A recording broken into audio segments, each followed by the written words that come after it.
Hello and welcome to our millions of viewers here in Nigeria and of course all around the world. This is Firecrackers, where we discuss issues of national interest. I am Kelly Egiga. Coming up on the program, at least more than 50 students have been declared missing after gunmen attacked a secondary school in Katsina State, a raid that has led to the state government shutting down all boarding schools in that particular state. We also understand there is an ongoing protest in Katsina State as residents are tired of the insecurity in the nation. Plus, we have a bit of a situation in Nigeria as there are talks of a possible second wave of the coronavirus with a surge in recent times, just as the Lagos State Governor, Babajide Sanwo-Olu, has also tested positive to COVID-19. Also tonight, in line with the United Nations 16 Days of Activism, Human Rights Day and the International Anti-Corruption Day, we will consider activism and the fight against corruption. We're live in Calabar, the Cross River State capital, as well as in the United Kingdom and Texas in the USA. Welcome to the program.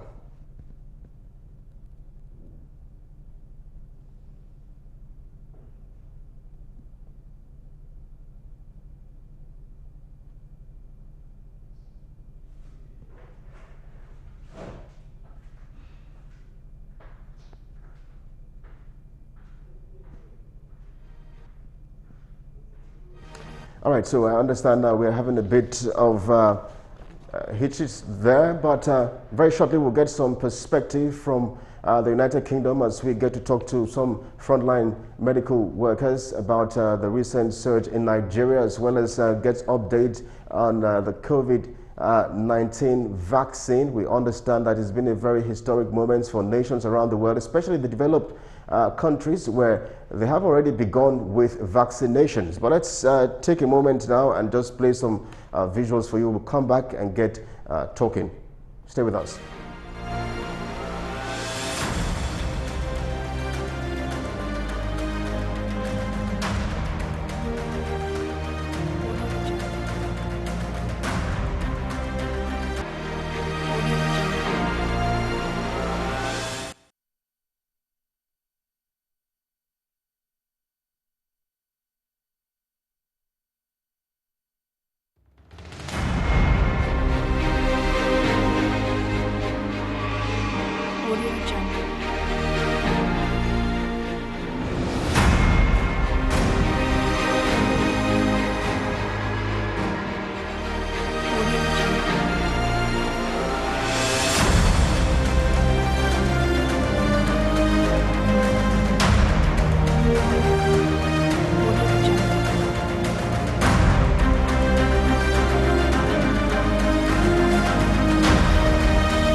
Well, thanks for staying with us wherever you're watching from around the world. We are live from our studios here in Lagos, Nigeria. Let's cross over live to the United Kingdom, where I understand my brother and friend is standing by to speak with us, Dr. Esien Ukorebi.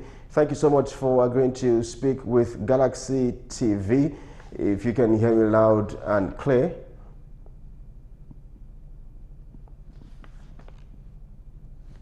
All right. My sincere apologies, Dr. Etiowo Ekanem. Thank you so much for speaking with us, consultant and family physician. Dr. Esien is also supposed to join us on this particular Skype conversation as we try to fix some things. But thank you so much, Doctor. Let's begin with the issue of vaccination, which we understand in the UK. Over a week ago now, the UK began administration of the vaccines there. What's the very latest with that?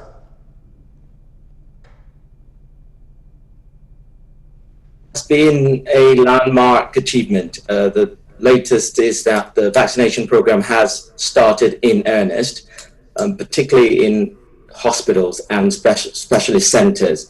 However, by the beginning of this week, it will start rolling out across centres in the community for eligible patients. We are currently working our way through the list depending on risk factors, and that's been the determining factor in that respect. All right. Well, talk us through what it is like for residents in the UK at the moment. It's Christmas, people should be around family and friends and all of that, but there are some sort of restrictions. But what's the atmosphere like in the UK? I think the atmosphere is really measured, and there's still a big need to be cautious and take all the necessary precautions regarding the virus. Certainly the advent of the vaccine is light at the end of the tunnel. However, we're not dropping our guard. So we're still promotion of social distancing, wearing masks, effective and efficient hand washing, and taking all the necessary precautions. So at the moment, even though things have sort of eased up a little bit, there is still advice to be cautious during the festive period. And indeed, there will still be restrictions for families and loved ones getting together during the Christmas period. All right, we have a bit of a situation here in Nigeria, which I would like you to share your views and insight with us. It appears there are talks of a possible second wave of the coronavirus. I mean, just last week, a major general or so from the Nigerian army died of COVID-19. The Lagos State governor is on self-isolation because he has tested positive to COVID-19. There have also been a surge in coronavirus cases generally in Nigeria at the moment. Do you have any ideas what could be the reason for the surge? I think the reality is that there is still a high incidence of infection out there in the world, in the community, and certainly in Nigeria. I think one of the challenges we have in Nigeria would be how much testing is being done to actually ascertain who's positive or who isn't. So until that's established properly, the risk is that people who are often could be asymptomatic carriers, in other words, people who have the virus but don't show any signs of it, would still be the risk of spreading the infection, unfortunately, across the country. So it's no surprise. And I think if you look at what's happening globally, there has been an increase and a spike in cases across the board. America, United Kingdom, and some other parts of the world, there's definitely an increase in that case. So really, it's down to testing and actually identifying the positive cases and taking the necessary precaution in those circumstances. Dr. Ekanem, stay with us. Let's take a breath. I will come back because I understand Dr. Ukorebi is also supposed to join the conversation. Let's see if we can hook up with him, but just stay with us. We'll come back to you and continue this conversation. We'll be right back. Sure. You're watching Firecrackers. Let's take a moment. We'll come back and continue that conversation as per the vaccination and the possible second wave of the coronavirus here in Nigeria. We'll be right back in just a moment. Stay with us.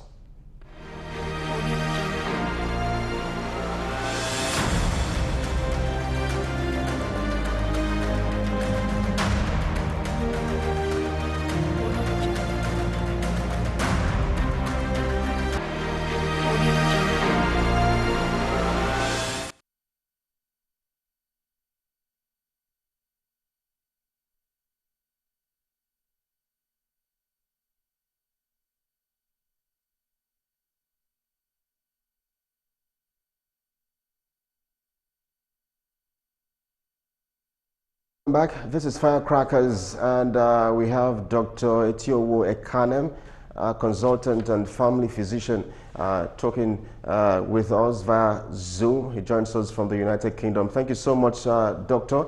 As we stay with the issue of COVID-19 and the talks about a possible second wave of the virus here in Nigeria, what will probably be your advice to the Nigerian government as per tackling this virus head on? I think my advice to the Nigerian government, we have institutions in place that have successfully delivered vaccination in the past, historically, in the country, as evidenced as the UNICEF program in the 80s. So we can definitely build on this infrastructure. And I think part of it would be the government being involved with the WHO program, trying to source the vaccines to use within the country. But even before the vaccines, it's about public enlightenment about the virus. There is still a lot of doubt and misinformation about the actual presence of the virus in the country, and that sends mixed messages to the population. So where people are throwing caution to the wind and not taking all the necessary precaution, it will undoubtedly lead to a spread of the virus. And I think that's where there is still a lot of room for improvement in that respect. So promoting and also limiting instances where the virus can proliferate. Face mask, hygiene, hand washing, and definitely social distancing. And this can definitely be a challenge going into the festive period. But I think caution must not be thrown to the wind. We're not yet over the virus at the moment.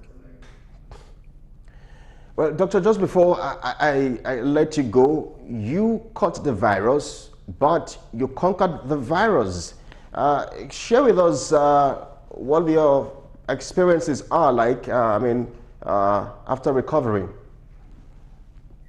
Well, I've been very fortunate to have made a full recovery in that respect. So, but it did take some time. So generally, having the right approach towards health. So exercise as much as possible, a healthy diet, and just basically taking it easy to build up to that point. It is well documented that there is a condition called long COVID, which is basically people who've had COVID who end up with long-term effects such as shortness of breath and tiredness and weakness, amongst other things.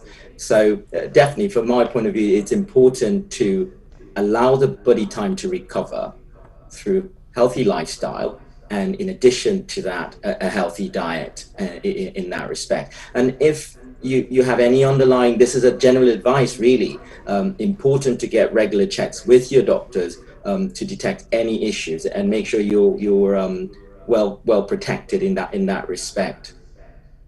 Mm-hmm.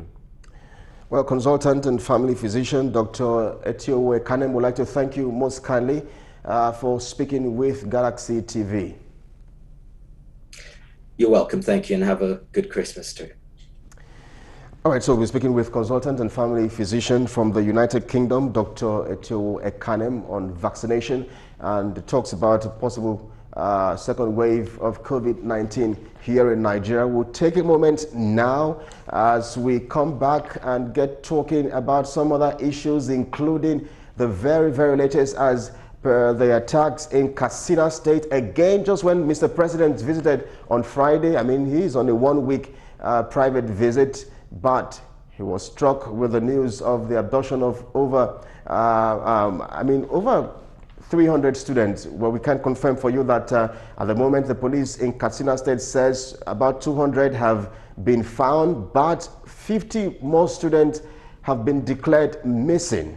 We wonder what the fate of those children are, and of course their parents and guardians. That's in a moment, as we also get to talk about issues of activism and the fight against corruption. A step in the right direction, you think? That's in a moment. Stay with us, we'll be right back.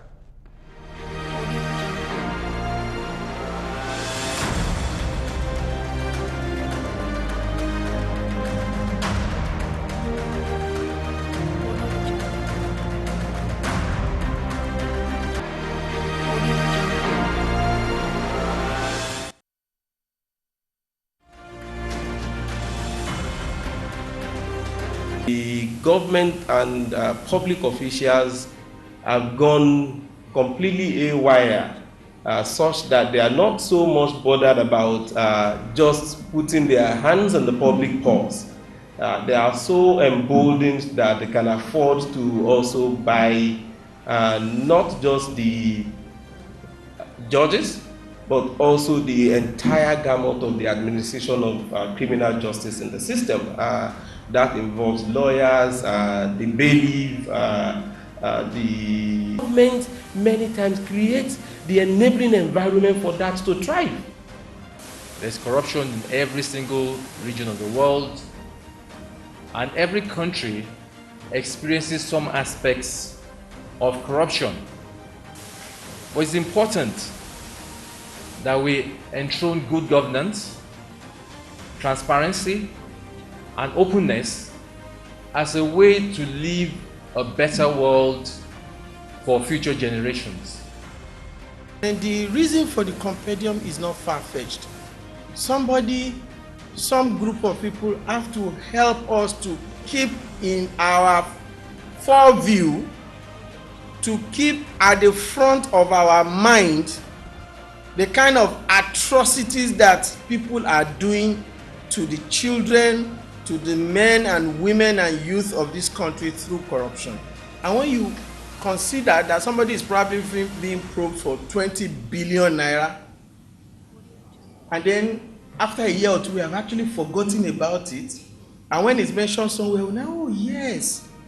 Just imagine how many lives have been ruined because such amount of money went in wrong hands. Collective effort still look like a drop of sanitizer in the dirty ocean of institutionalized corruption in the country.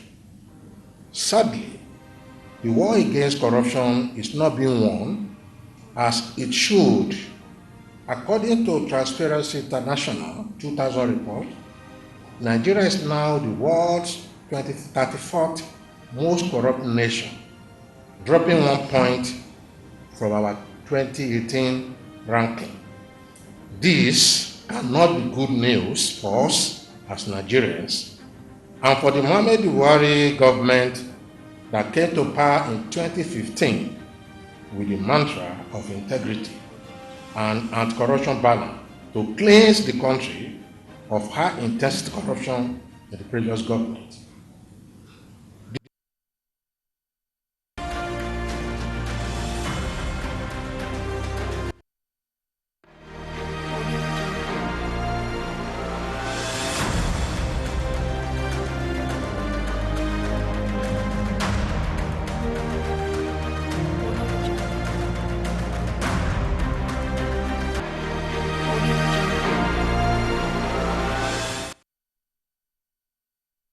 You're welcome back. This is Firecrackers. I understand that Iniobong Udoh is standing by. He joins us live via Skype, a constitutional lawyer from Calabar, the Cross River State capital. I also understand that Somtoochukwu Ik-Ejiofor joins us live as well from Texas in the United States of America. Thank you so much for agreeing to speak with Galaxy TV. Yes, let me begin with our legal practitioner in Calabar, the Cross River State capital, just before we are joined by other guests on the show tonight. How are you reacting or responding to the news in Katsina State, where again, just about 2 weeks after we had the attacks in Zabamari, where over 60-something farmers were slaughtered? I mean, of course, we had conflicting reports between the government and international agencies and all of that, but let's even just leave it at that. But how are you responding to this very latest news of abduction of students in that particular boarding school in Katsina State? We understand 50 students are still missing.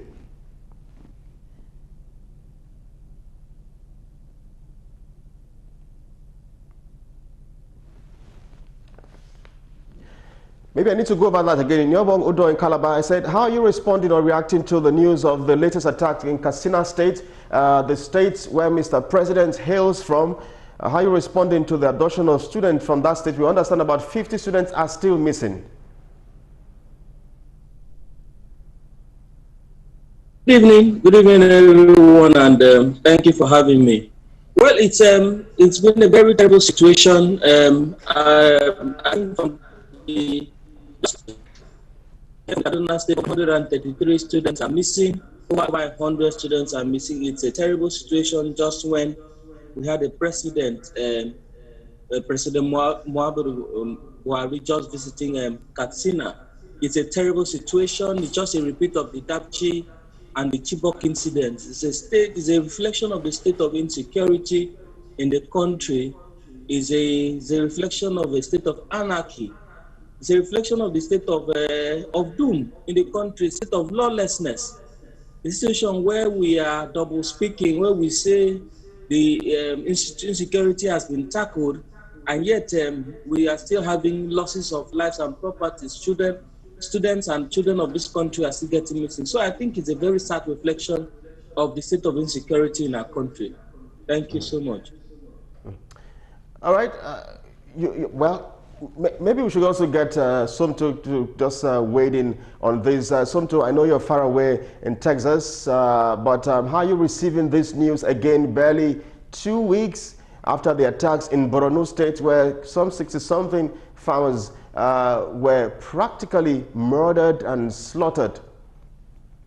Yes, I'm very worried, especially in the United States here. It's very scary. Many of my foreign policy analyst friends have reached out to me who specialize in the African region, and they've spoken about how they're worried. I'm also worried because insecurity drives down investment. FDIs are going to go down. No one wants to be in an unstable economy. Nobody wants to be in a place where there's political instability. So I'm very, very worried. I'm also worried for the students. I'm very, very glad that the governor shut down all boarding schools in the state, because that was good leadership. I was like, yes, this is amazing. Let the students be safe first before we can continue the education.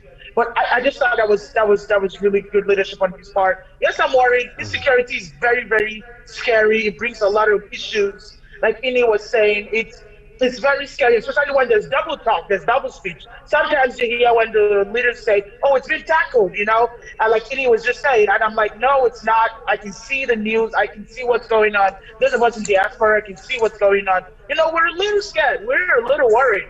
It's very, very scary to be in this situation.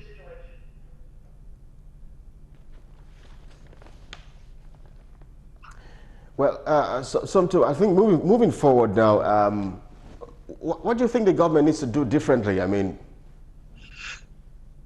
okay, so I think the government has to have it's headed towards a tough situation. In my own expertise, I'm coming with the mindset of a strong fight and stance against terrorism and insecurity. So that's my mindset. I'm coming in from that American point of view. We're going to end terrorism. We're going to end insecurity. But I haven't been in the region in a while. A lot of diplomats keep talking about having a dialogue, negotiating with them. But I don't, apart from my academic point of view, but my American stance of it is I want to end insecurity right now. Any is necessary, even if it means deforesting a lot of places in the region. I believe in ending it right now, because we have a lot of things to worry about, right? We have to worry about the economy. We have to worry about a lot of things. We're a mixed nation, right? And we want FDIs to come in. We want people to come visit. We want people to come hike in Nigeria, go on the historic places, So people have to feel safe to want to come in. If insecurity is the first thing somebody talks to me about each time I'm speaking with them about the fact that I'm Nigerian, or the fact that I'm having like a salon-style conversation with people, it's a little worrying for me, It's a little worrying for my fellow citizens too. It's also worrying because I worry about the economy. I worry about the growth of the nation. And I worry about the citizens too, because no one is safe. Like, I'm scared for people that I haven't met. I'm scared for my family members in the region. I'm scared for people I don't want this to keep going on, That's the way I see it. All right, Somtoochukwu, as we begin to probably round off on the issue of this particular adoption now and insecurity in the nation, let's come back now and speak with the legal practitioner in Calabar, the Cross River State capital. In Iniobong, you are right here in Nigeria. You have experience and heard talks about insecurity, even in Calabar, where there have been reports about kidnappings. There have been reports about even an assistant commissioner of police who was robbed and murdered. Killed. What exactly do you think is the missing link? Well, thank you so much. I think the missing link is first is that there is a double speak. There is a double speak from our leaders. Every time we hear that security is under control, but in reality, the stark reality is a very terrible situation. I mean, just within the past few days, we had an assistant commissioner of police just murdered just like that in the city of Calabar. Just within the last few days, we've had daylight robbery in the city of Udoh. Just recently now, we've had what has gone on now in Katsina State. It's a terrible, terrible situation, and it goes all around the country. We have the situation where our leaders are saying everything is fine and everything is okay, and yet, every day in the news, there's one problem of security and the other. There is general insecurity in the country. And then they've asked our leaders rejig the security architecture, remove the defense chiefs and all of that, and then bring in fresh blood. Some of them are due to retire. Some of them they've been speaking that they have even overstayed their tenure. Then there should be a total overhaul of the security architecture of the country. But we're not having that. It's just mere propaganda. But then on the streets of Nigeria, people are being killed every day. We have daylight robbery every day. What is going on even in Katsina, it's highly condemnable. It's not something anybody could wish for, any of these people. So it's a general situation. And then I think we are having a missing link in leadership. Our president, and then we need to match our words with action. When the APC was in the opposition, for every single security issue, there was a very serious. We heard so much from the opposition then. Lai Mohammed, the current Commissioner for Information, was always in the news. Now they are in power. They need to be able to match their words with action. We need to see. We need to hear them. We need to be able to. We need to be able to match their words then with their actions now. Now the APC is in power. And we expect that they should be able to stamp out insecurity from the country. So much in budget has gone into protecting lives and propped into security. So much has gone into the army, to the police. And then we should be able to see these things. We should be able to see them. Unfortunately, it's not so. Just recently, like in our state, we had the Operation Akpaku, the security effort. But this is just being reactive. In Cross River State, we had a launch of a combined security outfit to stamp out insecurity. Why are we being reactive? Why are we waiting for people to be robbed, people to be kidnapped before we do something about security? Why are we waiting? And I think recently in Akwa Ibom State, the governor also did something about security. This was just after lives have been lost, after people have been robbed. We are only being reactive. We're only being reactive instead of being proactive. We have the resources to stamp out insecurity from our country, Nigeria. We have the money. Yes, we have the money. We have the men. We have the machinery. We have the resources. So why are things like this? I think what is missing is the leadership potential. What is missing for me is the leadership potential to be able to coordinate this money, coordinate the resources, and achieve a state where security of lives and property is paramount. So I think for me that is what is missing in this country, Nigeria. Thank you so much, sir. Yes, absolutely. Thank you so much. Well, we hope that authorities are watching and listening so that things can possibly get better. Now, stay with us, lady and gentlemen. We will take a moment. When we come back, we will get to continue with our conversation as we look at the 16 days of activism, the International Human Rights Day, as well as the Anti-Corruption Day. That's in a moment. However, we have a video because, all through this week, I just kept on looking at the list of fainters we've had for some time now. The likes of Fayashe have fainted, the likes of Keme and Zipondena have fainted. We've had a lot of fainters actually in court. But the latest one is Abdul Rashid Maina, the former pensions boss. He fainted in court early this week. Let's take a moment and see that video. We'll come back and talk about the fight against corruption in Nigeria.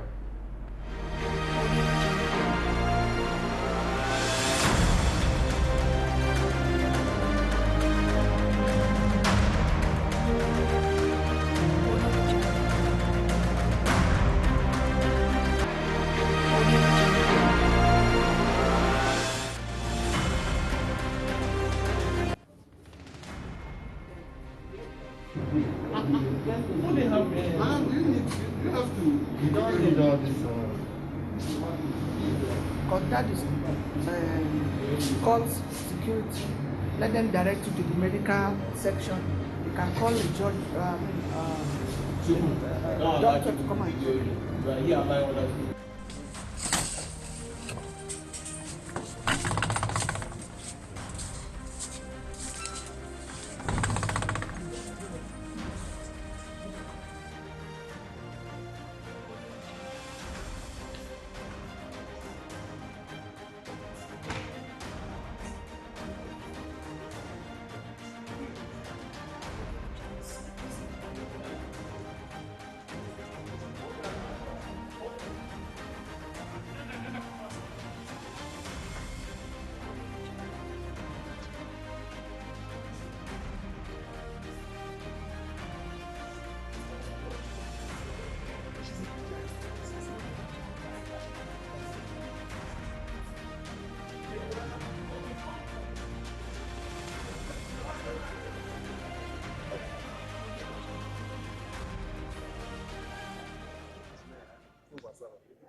For staying with us, this is Firecrackers and we're live from our studios here in Lagos, Nigeria. I'm Kelly Egiga. Well, I have two guests on the show. We're supposed to be joined by more guests, but via Zoom from Calabar, the crossover state capital, a constitutional lawyer, Iniobong Udoh, is standing by. And of course, from Texas in the USA, Somtoochukwu, Ik-Ejiofor, an international affairs analyst, also joins us live. Let me begin with you, Somto. When you see the list of fainters and those who have fainted, are we becoming a country of fainters? That's a very good question, Kelly. Honestly, I love a good political theatrics as just the next policy nerd. But this was just too much. I'm sorry. I just couldn't take it anymore. You were a leader. You should be held accountable for whatever you're put in charge of. So I don't understand this fainting thing. I see it as pure performative politics. That's just the way I see it. There's nothing else to say about it. I am disappointed. I am ashamed because I had friends DMing me on Twitter like, do you see this? Do you see what's going on? I'm like, yes, I do. I do see it, you know. It was a little embarrassing. I feel like these leaders need to be accountable. They need to be held accountable. Yes, maybe he fainted because he has health issues. I mean, we're in a pandemic. If you have health issues, wear a mask. But that was just pure political theatrics. That was performative. It wasn't, because in the end, that's what happened. The questioning did not continue, right? It stopped. That was just the easy way out, as far as I'm concerned. That was pure political theatrics. That's all I can say about it. Yeah, okay, so Somto, let me stay with you, Somto. What does this kind of act, what does it mean for people like you, blacks or Nigerians outside the country? I mean, does it damage the image of the country you represent? So it's very difficult for us, but then again, Nigerians in diaspora are one of the second highest achieving immigrant population, right? Second to the Indians. So it balances it. While for us, it's very, very difficult because we have to work twice as hard to prove ourselves. Because when an average white person or an average American or an average Westerner sees us, they're like, oh, the Nigerian prince scammer, oh, the Nigerians are fake all the time when they're asking them questions, oh, the Nigerians to do this, right? But then again, we try to work hard here, to make sure that we're achieving as much as we can, and we do prove ourselves, and that helps with removing all the issues that we have. Because sometimes I don't need to, for instance, for myself, I don't need to worry about what people say because I'm amazing. I know that I have several degrees to my belt. I'm an expert on what I do. So people already know that they already know to respect me. Yes, I'm Nigerian. Yes, things do go on, but they already know that this is not someone you can mess with. She is Nigerian. She does know her stuff. That type of situation. So it does even itself out in a way. But there's still that issue of, oh, Nigerians are, they do the scamming, or they paint a lot, or they do all these performative things. But yes, it is still there. But we work very hard to cover up that image. I'll say it like that. All right.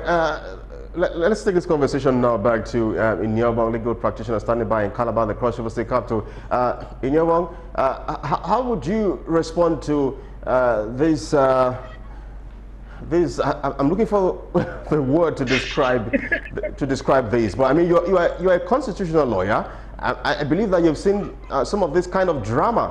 But how would you react and respond to this latest trend of fainting? I mean, it's becoming a norm here in Nigeria, where when you are made to stand trial, one of the ways out is to faint or leave for medical treatment and all of that.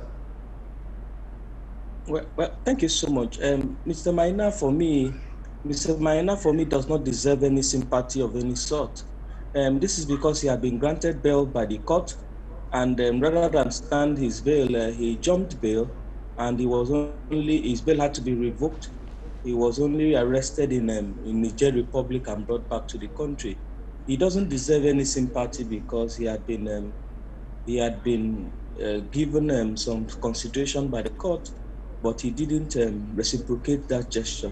And for me, of course, for me, if I were the judge, I would just remand him in custody and continue with trial. There's a room now for trial in absentia. He can remain in custody while trial goes on in court, while he continues to receive medical treatment. I think for me, what the lesson there is that there is always a day of recompense for every of our actions. I mean, the man has been accused of a criminal offense, and he should be able to stand his trial and defend himself. He had earlier complained of being unable of health reasons and all of that. He was granted bail, and then he jumped bail. He should be remanded in custody until the end of his trial. So there is room for trial in absentia, where he doesn't have to be in court. He can be in the hospital, and his trial continues and is concluded. So for me, I think the judge has been firm. I think the judge has been firm to ensure that the trial goes on. And that speaks for other instances of corruption trials where people have had to faint and all of that. It's like Somtoochukwu said, it's a political theatrics. Yes, it's a drama. We had that from Ponde. We've had that from many other political actors, and it's a lesson for our political leaders that there is a day of recompense. There will be a day of judgment. There will be a day where their actions will be reviewed, and if they have run foul of what they are supposed to do, then they will definitely give account, and then they will definitely stand trial. So I think kudos now for the corruption fight. But of course, there are many other areas that we are not doing well. But I would say kudos to the corruption fight. Those who have a case to answer should be made to answer for their crimes. So that's what I would say with the ending. Yes, sir. All right, let's take another break. We'll come back and begin to wind down on the show as we, delve and look at the issue of activism and human rights in Nigeria. That's in a moment. Stay with us. We'll be right back.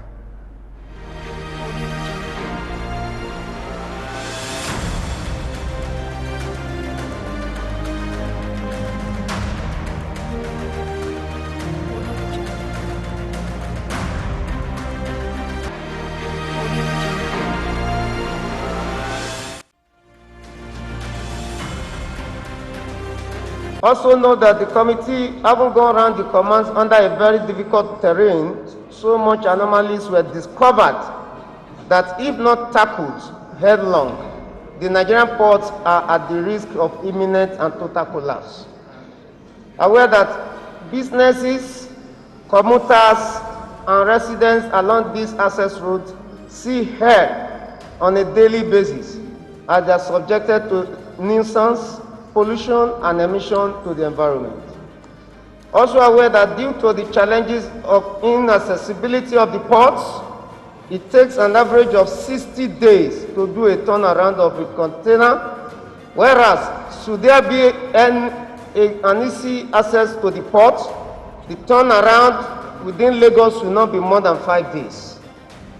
The implication to us is that the country is losing an average of 5 times the revenue it would have made if the access routes were good.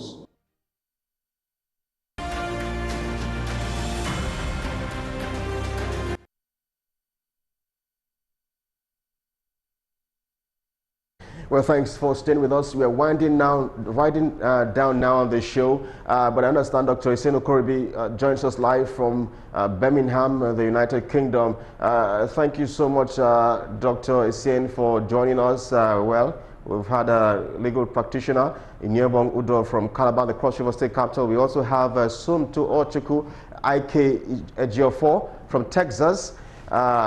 In the USA.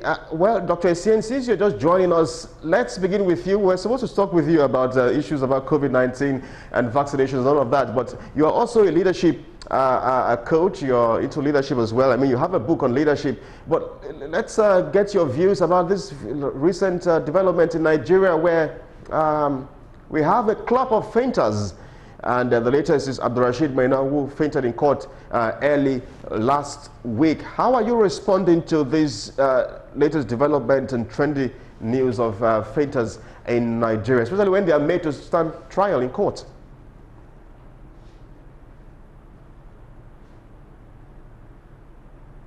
Rather an unfortunate situation that our Nigerian leaders are unable to take responsibility for their action. Leadership is all about taking responsibility, and we have seen loads of our leaders, acting very inappropriately as regarding answering to their actions and facing panels and court sessions when they are called to order. So the latest one that we have seen is absolutely disgraceful, just to say the least. We've seen this over and over again, but then that tells us how slow our judicial system is. That tells us how slow our whole policing system is, because people now know that if they appear in court and they slump, their cases will be pushed, many weeks afterwards, and it just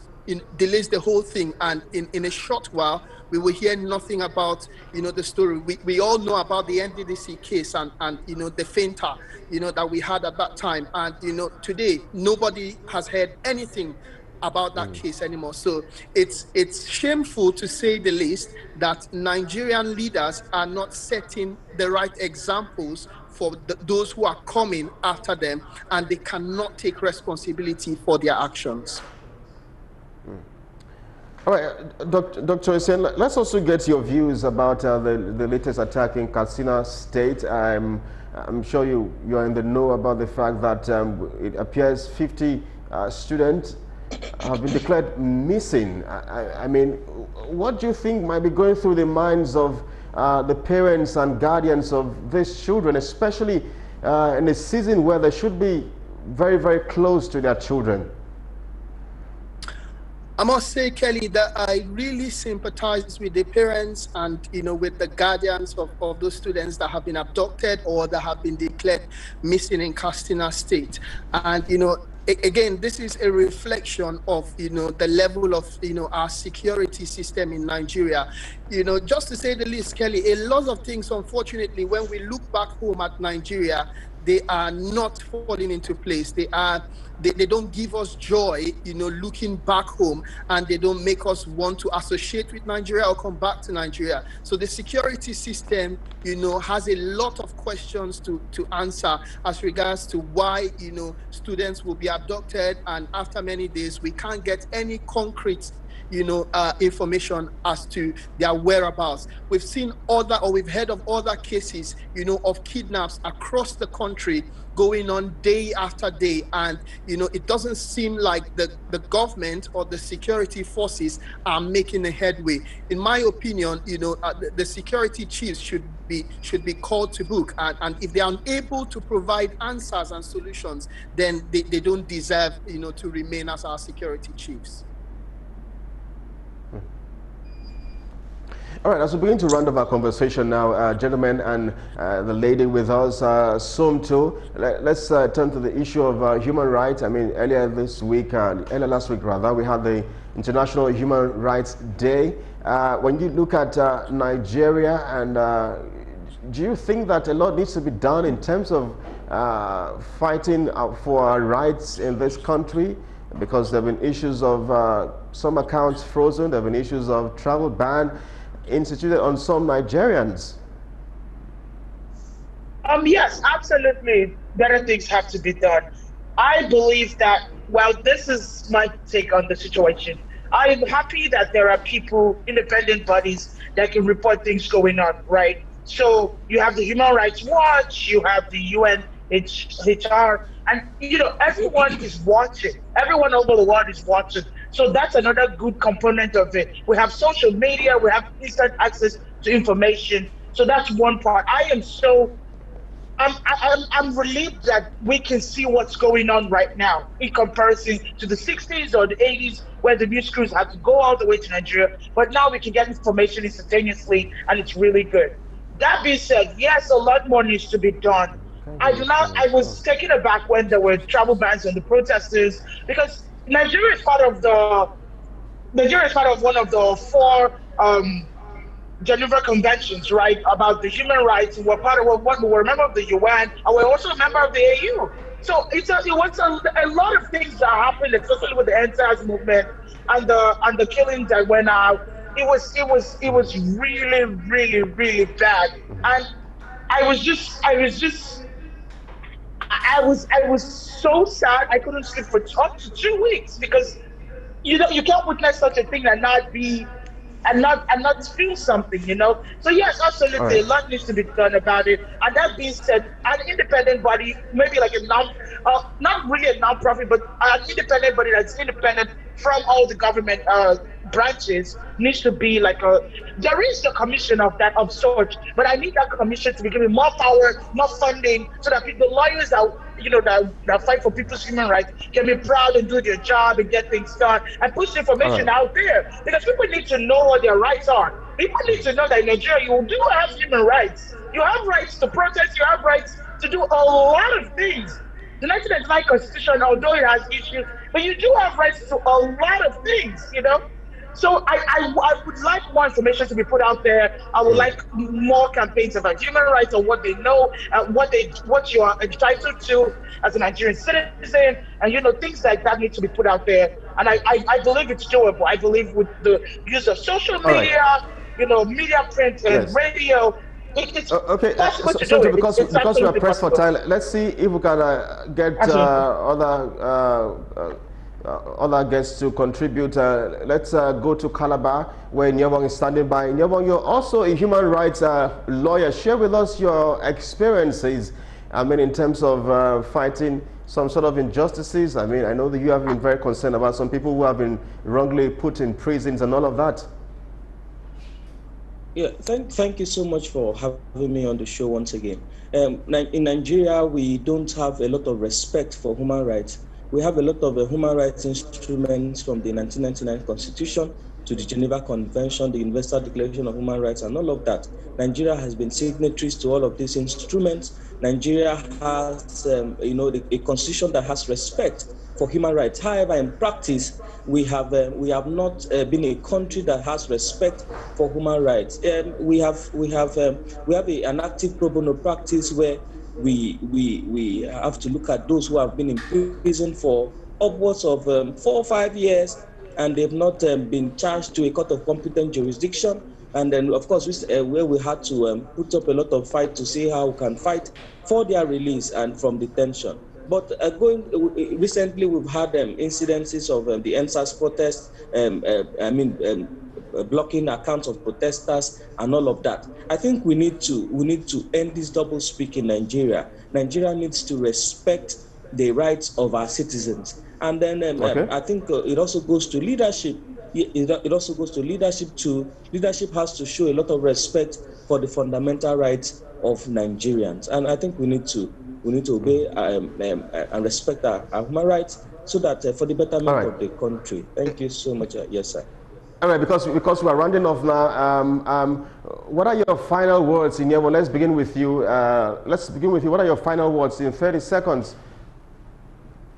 Okay. Well, my final words are that we need to ensure the security of lives and property, especially in this Yuletide season, and then we need to have respect for human rights and of our citizens. Thank you so much for having me today. All right. Okay. So, Dr. Esien Ukorebi in the United Kingdom, what are your final words as we look at the ways forward? Well, my final words are to Nigerians, basically. You know, this is the season where the Nigerian youth should be awake to their rights and to fight for their rights, whatever it takes. Thank you. All right, Dr. Esien, thank you so much. Somtoochukwu in Texas, in the USA, your final words to the Nigerian government on the ways forward? I would prefer to talk to the Nigerian people. I want to say, keep the leaders accountable, stay safe during this Christmas period, wear your mask, we're still in the pandemic. Thank you so much for having me. Merry Christmas. All right, Merry Christmas to you as well. Lady and gentlemen, Somtoochukwu, Ik-Ejiofor from Texas in the USA, thank you so much for joining us tonight. We also had from the United Kingdom, Dr. Esien Ukorebi. He's also a leadership coach. Hopefully we'll get to talk about his book. He's also an author of a particular book on leadership. We'll get to talk more about that book subsequently on the show. And of course, from Calabar, the Cross River State capital, legal practitioner, constitutional lawyer, human rights lawyer, my brother and friend, Iniobong Udoh. I would like to thank you so much for joining us tonight on the program. And that does it for us on this edition of Firecrackers. For our viewers around the world, thank you so much. The show returns next week, Sunday, as we keep talking about issues concerning Nigeria and issues of national interest. My name is Kelly Egiga. Good evening.